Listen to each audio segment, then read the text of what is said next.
Hey everybody, welcome to Hit Rewind. That was an awkward opening that I should probably edit, but I won't, because I'll forget.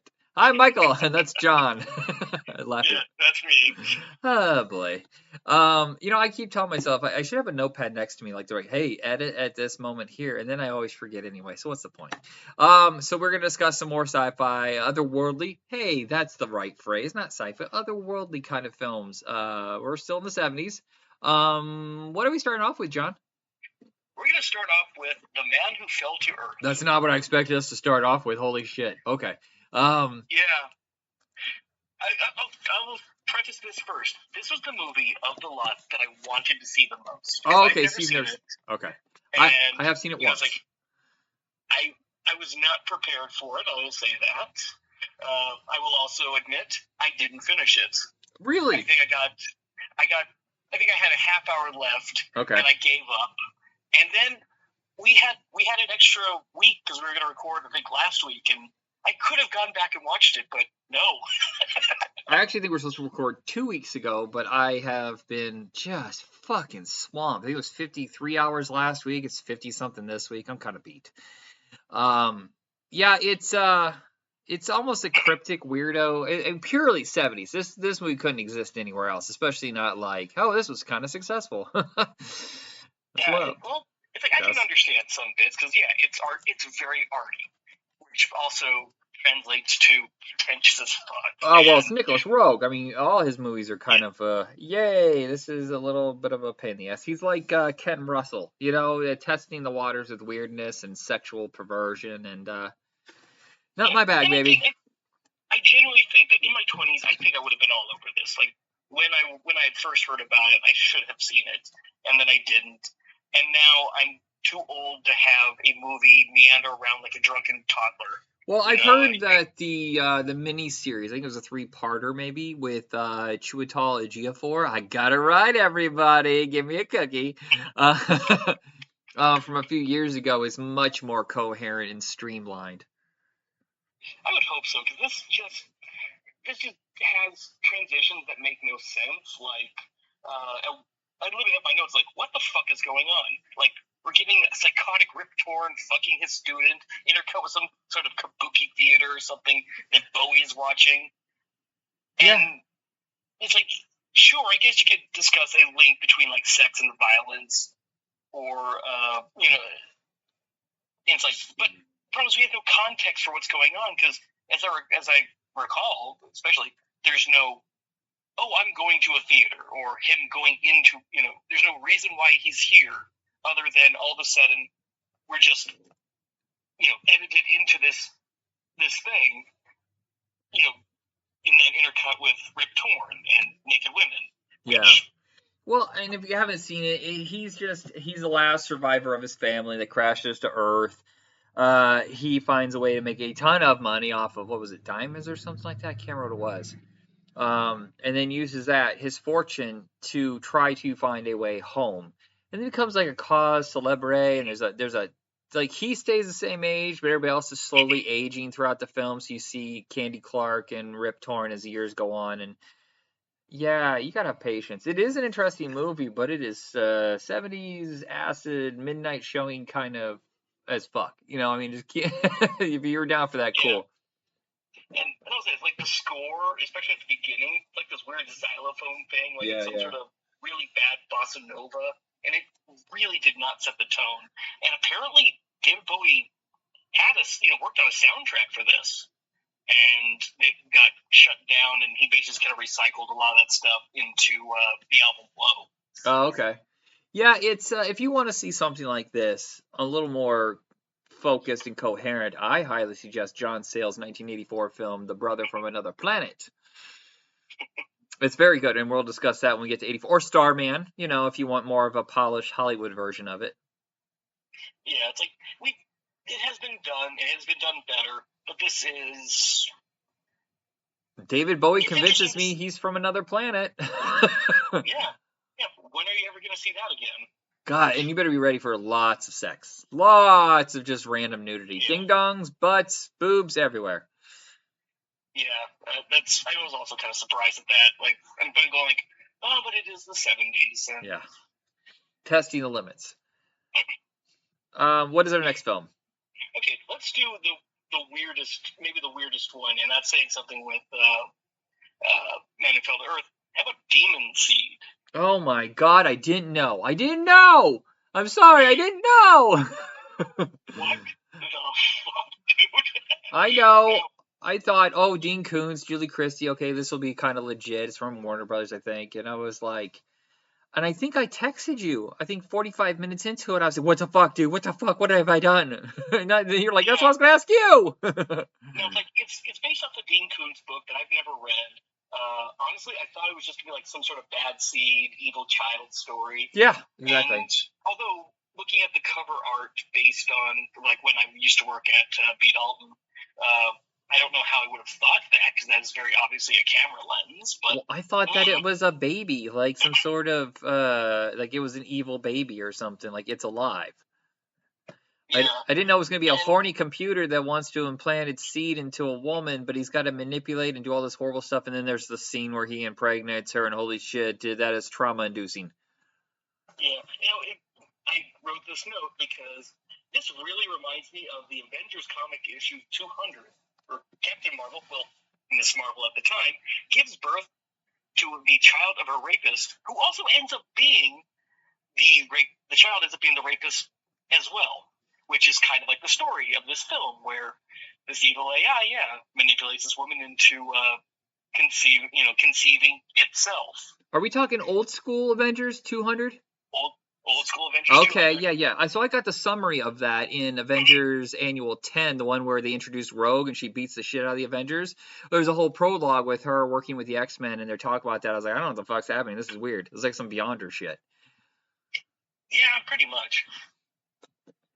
But yeah, this is an evil AI story. It really stretches what not only could computers do at the time, but even what they can do now. Mm-hmm.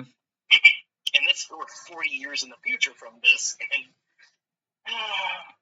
but yeah, it also weirdly they kind of sound prescient about the future, because there are smart homes that constantly mishear commands, chatbots that turn into Nazis pretty damn quick, self-driving cars that don't really work. Yep, check.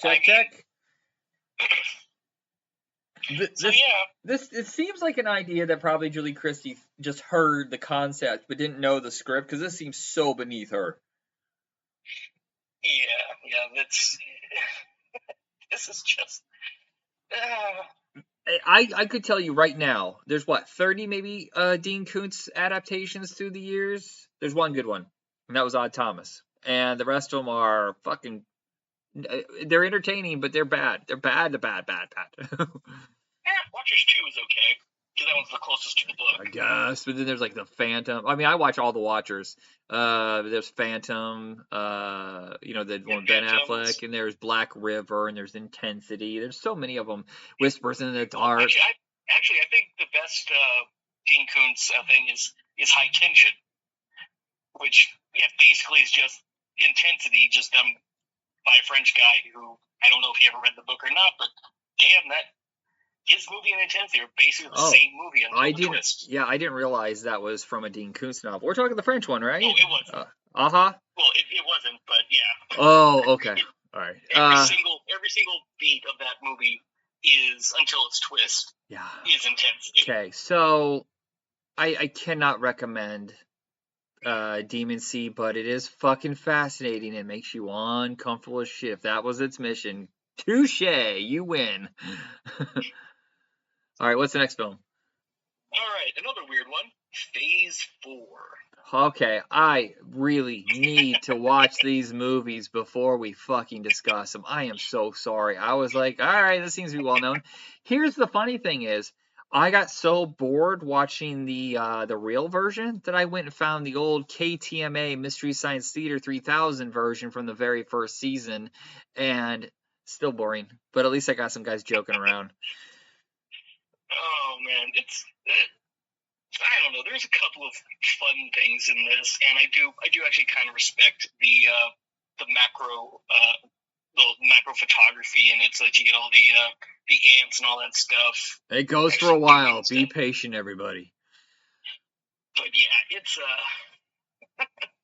Phase basically ants become super intelligent and then get into a fight with some scientists.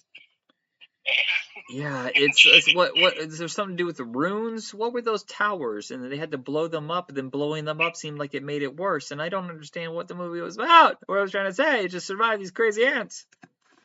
Yeah, I don't know what the towers were at the first thing, but you get the second one where they create those reflectors and they're just burning the scientists alive inside their little dome. Yeah. Look, it's a nature gone amok genre. I think it's one of the very first ones. You know, this is a few years before Jaws and Grizzly and all that stuff.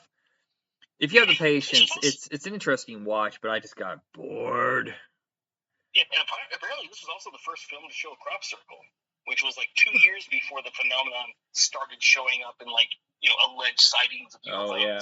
Well, I remember there was a phenomenon in the 70s of they're like, oh, mysteries of the real world, almost like Ripley's Believe It or Not kind of movies, where they were very low budget, almost documentaries, but it seemed like they fudged it a little bit. You know, like talking about like Loch Ness Monster and UFOs and pyramids and Egypt and stuff like that.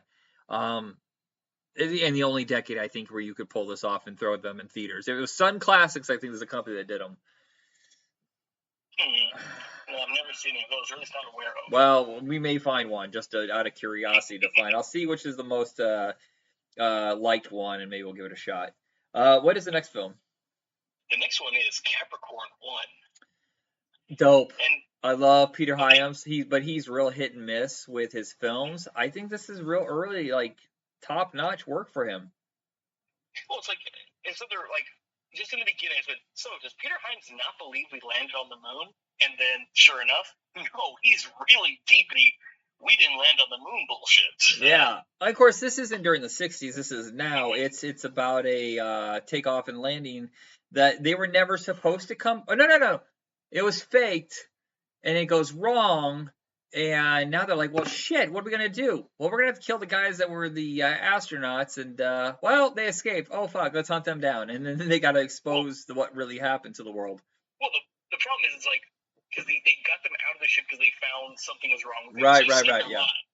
But they're going to be like, oh, okay, we're just going to fake you doing all this moon stuff, and then it'll all be good. And then when the ship comes back down, it blows up, and they're like, well, shit. Yeah, I guess we got to kill these guys now. Yeah. Sorry. James Brolin in Leading Man. He's one of the forgotten leading men. I think every movie he did, except for his most successful one, he's fucking great in. Oddly enough, Amityville Horror was his only hit, and that movie sucks. But yeah, he just never had another hit. And Night of the Juggler, High Risk, and Capricorn 1, I think, are top-notch entertainment. Oh, well, he was the bad guy in that one, Skyjacked. Yeah. Who else? It's Sam Waterston, and it only could happen in the 70s. Hero mode, O.J. Simpson. Yeah, and I really loved Hal Holbrook as the villain.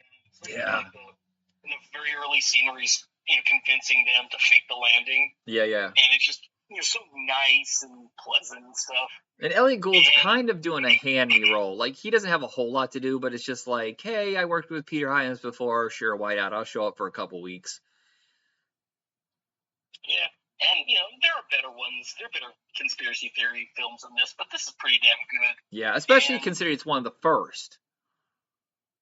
And there's, dude, that ending air chase is fucking nuts. And I love how Hyams has the two helicopters. Absolutely unnecessary. They could have just looked over their shoulder to each other, but they look at each other as if they're sentient beings. When they're up in the sky and they kill someone or whatever, and they'll turn towards each other like they're literally looking at each other and then going off. I thought that was an interesting touch. Hey, what's kind of funny is, it looks dangerous as fuck, and apparently it was. Oh yeah. That was it.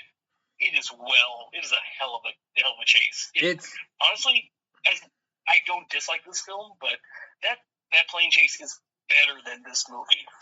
Well, and it's half survivalist film, half conspiracy theory manhunt, because a big chunk of it is, can they survive out in the middle of fucking nowhere? I mean, they're in the desert. There's nobody, there's nothing. They can't even find water or anywhere to hide. That was like a really interesting element of it. Yeah, this one I had a good time with. Alrighty. Okay, what is this the final one? Airport 77? Final one. All right. Airport 77. My favorite of the franchise. Got a lot of bad reviews, but I think it's fucking amazing. Like, hey, can we combine Airport and Poseidon Adventure? Yep. Well, it's like I started hearing Jimmy Stewart in this, and I'm like, oh shit, I picked the wrong movie. This isn't. Oh, never mind. Yeah, this is the era when a lot of the classic stars would show up in these big event movies, and just a couple days shoot. It kind of gives the project a little more class. But I mean, fucking Jack Lemmon is in this. Jack Lemmon. You think that he would have been in the first one, but no, he's third down the row. He was still an A-lister at this time, I think. You got Christopher Lee in it. Yeah. George Kennedy, of course, the only actor who's in all of these movies. He's squeezing him in because he really has nothing to do in this. Yeah, I don't know. I just had a lot of fun, and so the whole plot point is they're trying to do an art heist, and they want to do it midair, and it doesn't go well, and they accidentally hit. Well, Robert Foxworth is a pilot, and he accidentally hits an atoll, I think, right, or like an oil well, or what do you call it? Thing out in the middle of the water. Yeah, so they crash, but mind you, they're only like 60 feet down. But they're underwater, and they got to keep this thing sealed up. But at the same time, they cannot stay down there forever. There is very little oxygen. They will suffocate to death, and they have to somehow get to the surface to get someone to notice them to come down and rescue. And what was really cool is that they used real naval rescue. They actually worked with them on how would you do this if it was to happen, and like the whole thing about lifting them up and then rescuing them. I thought that was really fascinating. Yeah, and I'll say this: the guy who directed it, Jerry Jameson, he's a guy who's done a lot of TV directing and editing and stuff. But he's done like 15 disaster movies. Yeah, and it's like this, like maybe the highest profile thing he did. Yeah. And I'll be honest, I kind of felt, especially at least in the beginning, that I was really, and I don't talk about this a lot. It's like I think this film was shot pretty well. At least in the beginning. Then it kind of devolves once they're underwater into a little more standard TV movie fare. But, right, but I mean, you have nothing really to work with, so it's hard. Yeah, but the beginning felt very dynamic, especially when they're planting the bomb in the plane. Yeah. Well, and I think this is, of all the airport movies, this is the one that gets to the point the fastest. There's not endless amount. With these disaster movies, there's always an hour of let's build up the characters and see what their world's like. This movie isn't fucking around. It's got the heist already planned and ready to go, and that's going as you learn about the characters and then the disaster. I thought that was a great, good way to keep the thing fresh. Yeah, the complications are filthy as hell. The acting isn't all that great at times, but you know what? This was the most fun. Yeah, I had a blast with it. Jack Lemmon in serious mode was a very limited window. It was like, I think he does Save the Tiger right before this. He gets an Oscar nomination. Does this China Syndrome, and I think his last one is he's a priest and his protege is gay, and he has to keep it secret. I can't remember what it's called, but it's really good. But yeah, this is my favorite of the bunch. Yeah, I had the most fun with this, and yeah, the plane is huge, so you get a lot of different kinds of sets, which is kind of nice as opposed to in a lot of the other ones we've seen, which is basically just the aisles and the cockpit, right? And maybe occasionally the hold, but yeah, it's like we're allowed to run around here, and then you get the flooding of the plane at the end, so you kind of get a little bit more of that dynamic too, which is and silly. Yeah. But I honestly, this is the end for me. I cannot do Airport Concorde 79. It's so insanely bad, so insanely long. I don't understand why it was made, but I might give credit to the one that was sort of Airport 1983, which was Starflight, which is in outer space, which is kind of fun. Lee Majors. You mean Airplane 2? Basically, yeah, it's weird they came out like on top of each other, but it is what it is.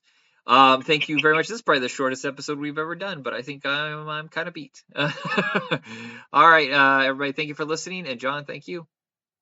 Thank you.